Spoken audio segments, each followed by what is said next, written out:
তুমি কিন্তু কিচ্ছু দেখোনি আরাধ্যা।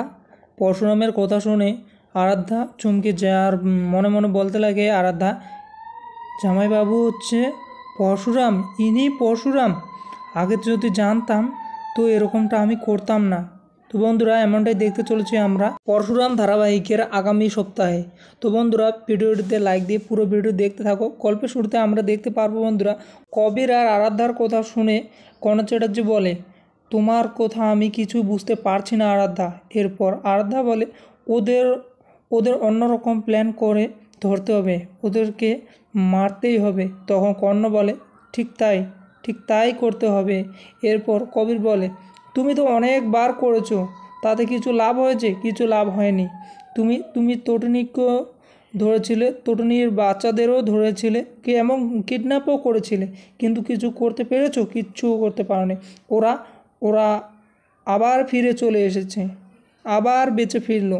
এরপর কর্ণ বলে, এবার আমিও থাকবো না। এই কথা শুনে কর্ণ চ্যাটার্জির কথা শুনে কবির আর হাঁপিয়ে যায় এবং ভয় পেয়ে যায়, যে বলে, তুমি থাকবে না মানে? এটা তুমি কি বলছো বাবা? তুমি থাকবে না, এর মানে কি? এরপর কর্ণ চ্যাটার্জি বলে, আমিও থাকবো না, কারণ আমার উপরে যারা থাকে তারা করবে এবার ওই কাজ। আর ঠিক তখনই পরশুরামের ফোন আসে কর্ণ চ্যাটার্জির ফোনে। কর্ণ চ্যাটার্জি বলে, হ্যালো, কে? তখন পরশুরাম বলছি। তো কর্ণ চ্যাটার্জি পরশুরামের গলা শুনে একটু চমকে যায় আর বলে, কেন কেন ফোন করছো কেন বলো? পরশুরাম বলে, কুরুক্ষেত্র এখনও শেষ হয়নি কর্ণ চ্যাটার্জি।